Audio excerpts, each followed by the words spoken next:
Soft growth டெக்னாலஜிக்கான WhatsApp கோர்ஸின் 12வது அத்தியாயத்திற்கு வரவேற்கிறோம். இந்த பாடத்தின் கடைசி அத்தியாயம் இதுவாகும். இதில் உங்கள் சிஸ்டத்தில் வாட்ஸ்அப் மூலம் பல்ப மெசேஜிங் மொத்தமாக செய்திகள் அனுப்புவது எப்படி செய்வது என்பதை விளக்குகிறேன். இந்த அத்தியாயத்தை பார்க்கிற முன் சாப்டர் 3 நீங்க பார்க்கல என்றால் அதுல நான் கொடுத்துள்ள முக்கியமான எச்சரிக்கையை முதல்ல பார்த்துவிட்டு வாருங்கள். சிஸ்டத்தின் மூலம் வாட்ஸ்அப் பல்ப மெசேஜஸ் அனுப்பும்போது உங்கள் செய்தியை எதிர்பார்க்காத நபர்களுக்கு அனுப்பினால் மெட்டா வாட்ஸ்அப் உங்களை பிளாக் அல்லது ரிப்போர்ட் செய்யக்கூடிய மிக அதிக வாய்ப்பு உள்ளது. அப்படி நடந்தால் உங்கள் வாட்ஸ்அப் பிசினஸ் அக்கவுண்ட் உடனடியாக பேன் செய்யப்படலாம். எனவே பல்ப மெசேஜிங் செய்யும் போது அந்த செய்தியை பெற வேண்டும் என்று முன்பே கேட்டவர்கள், அதை எதிர்பார்த்து இருப்பவர்கள் மற்றும் உங்களுடன் ஏற்கனவே தொடர்பில் இருப்பவர்கள் ஆகியோருக்கே அனுப்புங்கள். மேலும் நீங்கள் அனுப்பும் செய்திகளில் என்கேஜ்மெண்ட் ஏற்படும் வகையில் பட்டன்ஸ் இருக்க வேண்டும். அதனால் பயனர்கள் எளிதாக கிளிக் செய்து பதிலளிக்க முடியும். அதே நேரத்தில் இனி இந்த செய்திகள் வேண்டாம் என்று தெரிவிக்கவும் அவர்களுக்கு வசதி இருக்க வேண்டும். இது மிகவும் முக்கியமானது. இமெயில் மார்க்கெட்டிங்கில் அன்சப்ஸ்கிரைப் செய்வது போல சிலர் உங்கள் வாட்ஸ்அப் எண்ணை பிளாக் அல்லது ரிப்போர்ட் செய்வார்கள். ஆனால் வாட்ஸ்அப்பில் அதிகமான ரிப்போர்ட்ஸ் வந்தால் உங்கள் நிறுவனத்தின் முழு வாட்ஸ்அப் பயன்பாட்டு அனுமதியை ரத்து செய்யப்படலாம். ஆகையால் சாப்டர் 3 கொடுத்துள்ள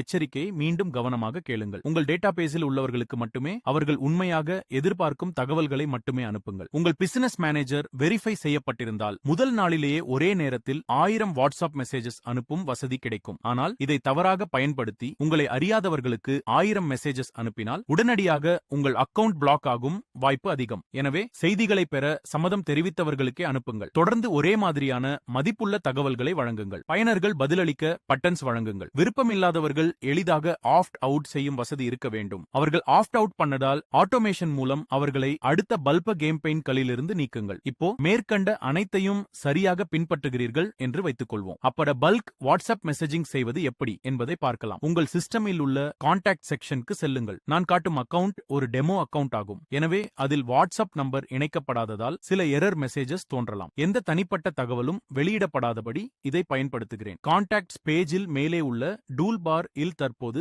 ஒரு சாம்பல் நிற கிரேட் அவுட் வாட்ஸ்அப் ஐகான் காணப்படும். நீங்கள் செய்ய வேண்டியது மெசேஜ் அனுப்ப வேண்டிய கான்டாக்ட்ஸை தேர்வு செய்யுங்கள். ஸ்மார்ட் லிஸ்ட்ஸ் பயன்படுத்தி குறிப்பிட்ட ஃபில்டர்ஸ் மூலம் தேவையான கான்டாக்ட்ஸை கண்டுபிடிக்கலாம். பின்னர் பல்க் வாட்ஸ்அப் என்ற விருப்பத்தை கிளிக் செய்யுங்கள். அதன் பின் ஒரு பாப் அப் விண்டோ திறக்கும். நான் கூறியபடி டெமோ அக்கவுண்டில் வாட்ஸ்அப் நம்பர் இணைக்கப்படாததால் வார்னிங் மெசேஜ் தோன்றும். உங்கள் வாட்ஸ்அப் சென்டிங் லிமிட்டை விட அதிகமான கான்டாக்ட்ஸை தேர்வு செய்திருந்தாலும் சிஸ்டம் வார்னிங் காட்டும். வாட்ஸ்அப் மெசேஜ் சென்டிங் லிமிட்ஸ் பற்றி நான் முன்பு விளக்கியுள்ள சாப்டரை மீண்டும் பார்த்து அந்த வரம்புகளை லிமிட்ஸ் புரிந்து கொள்ளுங்கள். என்னுடைய டெமோ அக்கவுண்டில் வாட்ஸ்அப் போன் நம்பர் இணைக்கப்படாததால் நான் எந்த மெசேஜையும் அனுப்ப முடியாது என்று காட்டுகிறது. ஆனால் உங்கள் கணக்கில் வாட்ஸ்அப் மெசேஜ் அனுப்பும்போது ஒரு டிராப் டவுன் மெனு தோன்றும். அதில் உங்கள் வாட்ஸ்அப் போன் நம்பரை தேர்வு செய்ய வேண்டும். அதன் பிறகு எந்த டெம்ப்ளேட் மெசேஜை அனுப்ப விரும்புகிறீர்கள் என்று கேட்கும். வாட்ஸ்அப் பல்ப மெசேஜிங்கில் மெட்டா அங்கீகரித்த ஆப்ரூட் டெம்ப்ளேட் மெசேஜஸ் மட்டுமே அனுப்ப முடியும். அதனால் ஆப்ரூட் டெம்ப்ளேட்ஸ் மட்டுமே பட்டியலில் காணப்படும். நீங்கள் தேர்வு செய்த டெம்ப்ளேட் மெசேஜ் எப்படி இருக்கும் என்பதை சிஸ்டம் பிரீவியூவாக காட்டும். பின்னர் ஆக்ஷன் நேம் பகுதியில் இந்த பல்க் கேம்பெயினுக்கு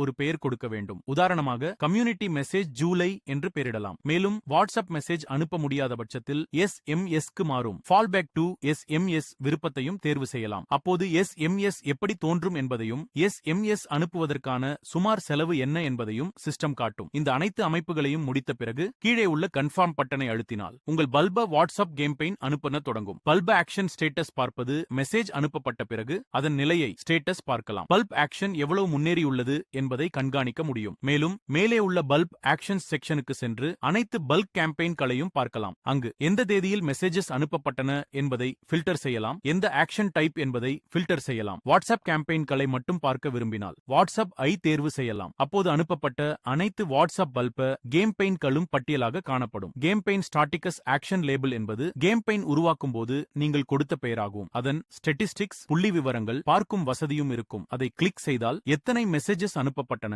எத்தனை பேர் பார்த்தனர், எத்தனை பேர் பதிலளித்தனர், கேம்பெயின் செயல்திறன் எப்படி உள்ளது போன்ற தகவல்களை பார்க்கலாம். மேலும் யார் யார் தொடர்பு கொண்டார்கள் என்பதையும் காணலாம். அவர்களின் ப்ரொஃபைல் ஐ திறந்து மெசேஜ் சென்றதா, மெசேஜ் நிராகரிக்கப்பட்டதா, போன் நம்பர் தவறானதா, டெலிவரி தோல்வியடைந்ததா என்பதையும் தெரிந்து கொள்ளலாம். பிளாக் மற்றும் ரிப்போர்ட் பற்றிய தகவல் மெட்டா நேரடியாக யார் உங்களை பிளாக் செய்தார்கள், யார் ரிப்போர்ட் செய்தார்கள் என்பதை தெரிவிக்காது. ஆனால் முன்பு மெசேஜஸ் வெற்றிகரமாக சென்ற போன் நம்பர்களுக்கு திடீரென டெலிவரி ஃபெயிலியர் வரத் தொடங்கினால் அவர்கள் உங்களை பிளாக் செய்திருக்கலாம் என்று ஊகிக்கலாம். ஸ்டாட்டிகஸ் மூலம் இதற்கான சில அறிகுறிகளை அறிய முடியும். வியூ டீடைல்ஸ் என்பதை அழுத்தினால் ஒவ்வொரு பல்க் கேம்பெயின் பற்றிய விரிவான தகவல்களையும் பார்க்கலாம். பல்க் வாட்ஸ்அப் மெசேஜிங் பயன்படுத்தும் சரியான முறை இந்த கருவி மிகவும் சக்தி வாய்ந்தது. ஆனால் ஒரு முக்கிய விஷயத்தை நினைவில் கொள்ளுங்கள். வாட்ஸ்அப் பல்ப மெசேஜிங் என்பது இமெயில் மார்க்கெட்டிங் போன்றது அல்ல. வாட்ஸ்அப் மிகவும் தனிப்பட்ட பர்சனல் தொடர்பு சேனல். நீங்கள் இமெயிலில் பயன்படுத்தும் காப்பி பேஸ்ட் மார்க்கெட்டிங் மெசேஜஸை வாட்ஸ்அப்பில் பயன்படுத்தினால் மக்கள் உங்களை மிக விரைவாக பிளாக் செய்து விடுவார்கள். வாட்ஸ்அப் அதிகமாக